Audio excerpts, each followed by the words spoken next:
یہ پڑوسی ملک والے کیا کرے پٹھے ایک نیا فارمولا ایک 5-6 سال سے یہ امت کے بیچ میں ڈال کے چھوڑ دیا. حضرت امیر معاویہ رضی اللہ تعالیٰ کا مسئلہ لائے, انہوں ایک بولتا انہیں ایک بولتا. اب اس کے بعد ہم لوگ پڑھنا شروع کرے ہے کیا رہے یہ ٹینشن بول کے. جب ڈیپ میں گئے تو وہ اتنا نازک رستہ ہے, اتنا نازک رستہ ہے. میرے کو محسوس ہوا وہ قیامت کے دن پلسرات بعد میں رہیں گی, پہلی پلسرات یہ ہے. ذرا بھی بے ادبی ہو گئی ایمان غارت ہو گیا. ایک طرف اہل بیت ہے, دوسری طرف صحابیت ہے. ادھر گئے تو ادھر سے ایمان غارت, ادھر آئے تو ادھر سے ایمان غارت. اپنے ایمان کو بچانا ہے. اب یہاں پہ صحابیت کو بھی لے کے چلنا ہے, اہل بیت کو بھی لے کے چلنا ہے, نبوت کو بھی لے کے چلنا ہے.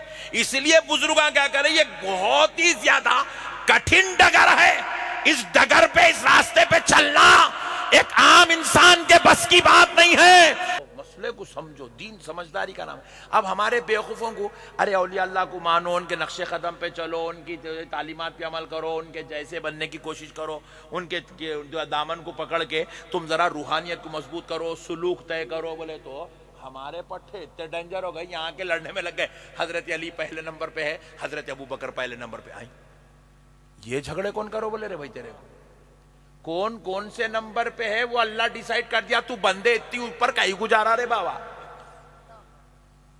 اب ہمارے کو ڈیسائیڈ کرنا نہیں ہے کون کس کے اوپر ہے, ہم کو ڈیسائیڈ کرنا نہیں ہے کون کیا ہے. ہم کو ڈیسائیڈ یہ کرنا ہے کہ ہم کو کون سے سلسلے سے ان سے جڑنا ہے, اور پھر ان کی تعلیمات پہ عمل کر کے اللہ کو کیسا راضی کرنا ہے. اچھا اب جتنے پٹھے یہ لڑ رہے نہیں, ایک کو بھی دیکھ رہا ہوں میں, کم سے کم انہیں تو بھی ولی ہوں گا, ہے چھ نہیں, انہیں تو بھی بزرگ ہوں گا, نہیں ہے. اس کی روحانیت مضبوط ہے, کچھ بھی نہیں ہے. انہیں تو بھی کم سے کم صوفی ہوں گا, نہیں ہے. انہیں تو بھی سالک ہوں گا, نہیں جی. کیا ہے, فسادی ہے خالی, کچھ بھی نہیں ہے اس کا. وہ بازو پڑوسی ملک میں بیٹھ کے بٹے بازاں پورے مل کے بزرگوں کے نام نکال کے ایسا کرے, انہوں ویسا کرے, انہوں یہ کرے, انہوں وہ کرے, وہ کرے. آپ یقین مانیے, اللہ کی قسم کھا کے کہہ رہا ہوں, اللہ کی قسم, ہم جس یونیورسٹی میں پڑھے ہیں, جامع نظامیہ اس اسلامک یونیورسٹی کا نام ہے. اس ہندوستان کی دھرتی پر آج پورے ہندوستان میں جتنے ہزاروں لاکھوں مدرسے ہیں, ان تمام مدرسوں میں سب سے قدیم, سب سے عظیم دینی درسگاہ مدرسہ جامعہ جو رسول اللہ کے حکم پہ قائم کیا گیا, اس جامعہ کا نام ہے جامع نظامیہ. ہم وہاں پر 11 سال پڑھے, اور جب پڑھ کے فارغ ہوئے پھر قوم کے بیچ میں آئے, خدمت کرنے لگے.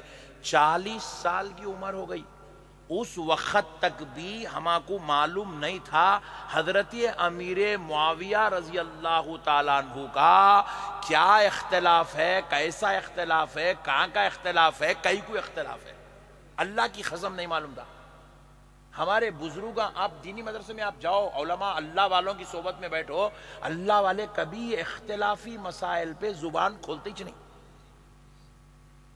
یہ پڑوسی ملک والے کیا کرے پٹھے ایک نیا فارمولا ایک 5-6 سال سے یہ امت کے بیچ میں ڈال کے چھوڑ دیا. حضرت امیر معاویہ رضی اللہ تعالیٰ کا مسئلہ لائے, انہوں ایک بولتا انہیں ایک بولتا. اب اس کے بعد ہم لوگ پڑھنا شروع کرے ہے کیا رہے یہ ٹینشن بول کے. جب ڈیپ میں گئے تو وہ اتنا نازک رستہ ہے, اتنا نازک رستہ ہے. میرے کو محسوس ہوا وہ قیامت کے دن پلسرات بعد میں رہیں گی, پہلی پلسرات یہ ہے. ذرا بھی بے ادبی ہو گئی ایمان غارت ہو گیا. ایک طرف اہل بیت ہے, دوسری طرف صحابیت ہے. ادھر گئے تو ادھر سے ایمان غارت, ادھر آئے تو ادھر سے ایمان غارت. اپنے ایمان کو بچانا ہے. اب یہاں پہ صحابیت کو بھی لے کے چلنا ہے, اہل بیت کو بھی لے کے چلنا ہے, نبوت کو بھی لے کے چلنا ہے. اس لیے بزرگاں کیا کریں, یہ بہت ہی زیادہ کٹھن ڈگر ہے. اس ڈگر پہ, اس راستے پہ چلنا ایک عام انسان کے بس کی بات نہیں ہے. بزرگوں نے اس چیپٹر کو کلوز کر دیا, بند کر دیا, بند کر کے کہا اس مسئلے پر جو خاموشی اختیار کرا اسے یہ ایمان کی سلامتی نصیب ہونے والی ہے. اب وہ اتنا نازک میٹر ہے صاحب.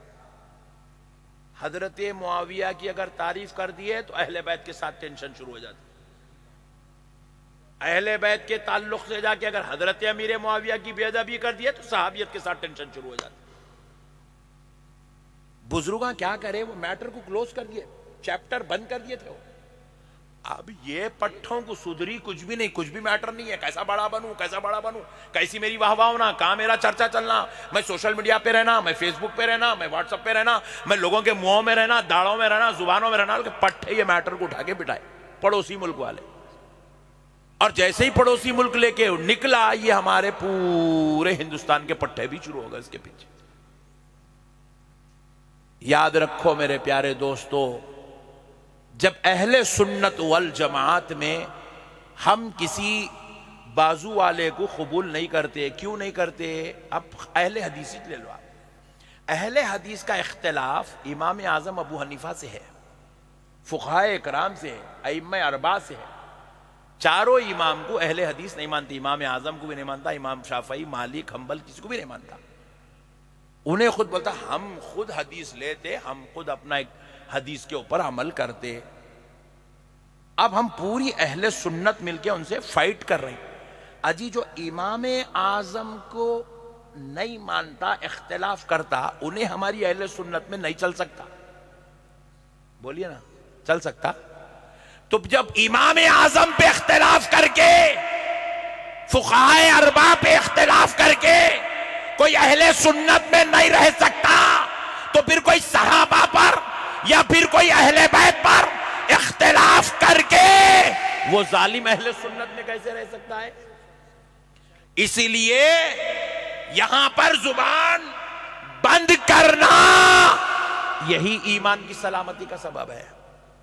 آپ یہ مت دیکھو انہوں کون ہے, انہوں کون ہے. تمہارا کو یہ سب دیکھنے کا نہیں ہے, وہ دیکھنے کا کام اللہ کا ہے. وہ کس کو کیا منصب پہ بٹھانا ہے رسول اللہ بٹھا دیے, کس کی کیا عظمت بیان کرنا ہے رسول اللہ بیان کر دیے, کس کو کیا مقام دینا ہے رسول اللہ دے دیے. تمہارا کام ہے تم حضرت ابو بکر سے بھی محبت کرو گے, حضرت عمر سے بھی محبت کرو گے, حضرت عثمان سے بھی محبت کرو گے, حضرت علی سے بھی محبت کرو گے, حضرت فاطمہ سے بھی محبت کرو, حضرت حسنین کریمین سے بھی محبت کرو گے. اور جب بات صحابہ کی آ جائے, بتقاضائے ادب اپنی گردنوں کو جھکا کے زندگی. کیا بات ہے, سبحان اللہ سبحان اللہ. یہی اہل سنت والجماعت ہے, یہی اہل سنت والجماعت ہے.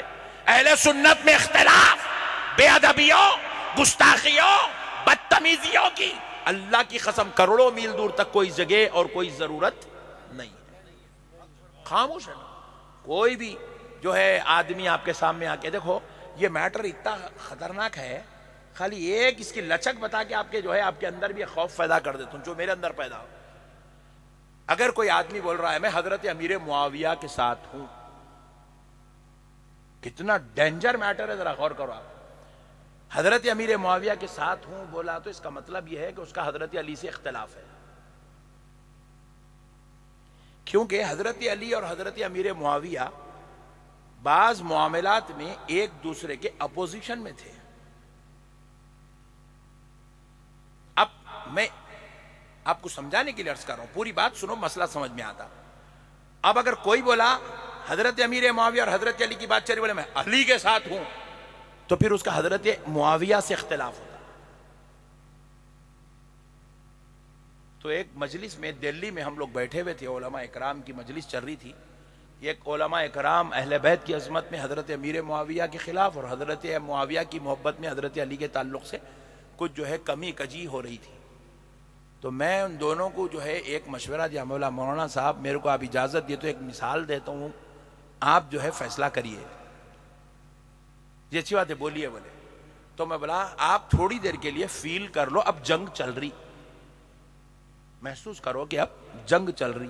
ایک طرف حضرت علی اور ان کے اصحاب ہے, ایک طرف حضرت معاویہ اور ان کے اصحاب ہے. اب آپ ایمانداری سے بولو, یہ دونوں کی جنگ چل رہی, آپ کدھر جاتے؟ سکتہ تاری ہوگا علماء پہ, سکتہ تاری ہوگا بھائی. خاموش ہو گئے. میں بولا بزرگاں یہی خاموش بیٹھو, بولے بولا خاموش بیٹھ جائیے, ہم نہیں کر سکتے, یہ بہت بڑا سنگین میٹر ہے. بڑے بڑے اولیاء اللہ، بڑے بڑے مفسرین، بڑے بڑے محدثین، جب یہ میٹر آ گیا اپنے خلموں کو جو ہے خاموش آہستہ سے 2-4 لفظوں میں بات ختم کر کے نکل گئے. تفصیلی کتاب یہ میٹروں پہ تفصیلی کتاب لکھی بھی نہیں ہے، لکھی بھی نہیں ہے تفصیلی کتاب. ذرا بھی ایک حرف کی بھی اگر غلطی ہو گئی ایمان کے چکلے لگ جاتے تھے. اس لیے میرے پیارے بھائیوں، ایسے جاہلوں کے فیس بکوں پہ اور کیا بولا وہ، اور کیا بولے مولانا، او ہو کیا بولے مولانا کی چکر میں تمہاری جنت ہاتھ سے نکل جاتی. یہ مولویوں کے چکر میں مت جاؤ، خاموش اپنے بزرگوں کا دامن پکڑو، اہل بیت کا دامن پکڑو. تو بہرحال اللہ کا واسطہ آپ عوام ہیں، ہم جو ہے کچھ نہ کچھ رتی برابر کا علم رکھتے ہیں. کسی کو بھی ان میٹروں میں انوالو ہونے کی اجازت. اسی لیے بزرگان دین نے کیا کہا کہ اپنی زبانوں کو بند رکھو. رکھیں گے انشاءاللہ، انشاءاللہ رکھیں گے. بس ایک 5 منٹ میں بات ختم کر رہا ہوں. 5 منٹ آپ مجھے دیجئے، 5 منٹ. یہ جو مسائل ہیں، اختلافات ہیں، یہ سب ہیں، یہ سب چیپٹر کلوز کرو. غریب نواز کا دامن پکڑو. سبحان اللہ. یہ غور کرو غریب نواز کا تقویٰ کیا تھا، غریب نواز کا مجاہدہ کیا تھا، غریب نواز کا تزکیہ کیا تھا. خدا کی قسم تم غریب نواز کے تزکیے کو پکڑ لو، ان کے تقوی کو پکڑ لو، ان کے مجاہدے کو پکڑ لو، ان کی ریاضت کو پکڑو. آؤ مولا علی المرتضیٰ کا مجاہدہ کیا تھا. ایک مجاہدہ میرے علی کا آپ سے عرض کر دیتا ہوں، اور ایک مجاہدہ غریب نواز کا عرض کر کے بات ختم کرتا ہوں. مولا علی المرتضیٰ رضی اللہ تعالیٰ عنہ ہر جمعہ قرآن شریف کی تلاوت کا آغاز کرتے تھے. ہر جمعہ کو ایک منزل، ہفتے کو ایک منزل، اتوار کو ایک منزل، پیر کو ایک منزل. قرآن میں 7 منزل ہے. جمعے کو قرآن شروع ہوتا تھا، جمعے رات کو مولا علی کا قرآن کی تلاوت مکمل ہو جاتی تھی. ہر ہفتے میں ایک قرآن کی تلاوت سیدنا علی المرتضیٰ رضی اللہ تعالیٰ عنہ کرتے تھے. اور سرکار غریب نواز اس ذات اقدس کا نام ہے کہ آپ ذکر و اذکار میں جب بیٹھ جاتے تھے، آنکھ بند کر لیتے تھے تو فرمایا جاتا ہے عرش الہی میں تجلیات نور الہی کا مشاہدہ کرتے تھے. کیا اس بات. منزل پہ فائز تھے. مگر جب نماز کا وقت آتا اپنے مریدوں کو حکم دیتے تھے کہ بوقت نماز مجھے اشارہ کر دینا، تو میں ان تجلیات کے مشاہدات کو چھوڑ کر زمین پر نماز ظہر عصر کی ادائیگی کے لیے واپس اللہ اپنی اکبر، کیفیات اللہ میں اکبر، آیا. اللہ اکبر. سبحان اللہ، سبحان اللہ. اتنے اعلیٰ منازل پہ ہونے کے بعد بھی غریب نواز نے پوری زندگی میں ایک نماز قضا ہونے نہیں دیا. ہم ان کے ماننے والے، ان کے غلام ہیں. اپنی زندگیوں میں تزکیہ، مجاہدہ، ریاضت شامل کرو میرے بھائی.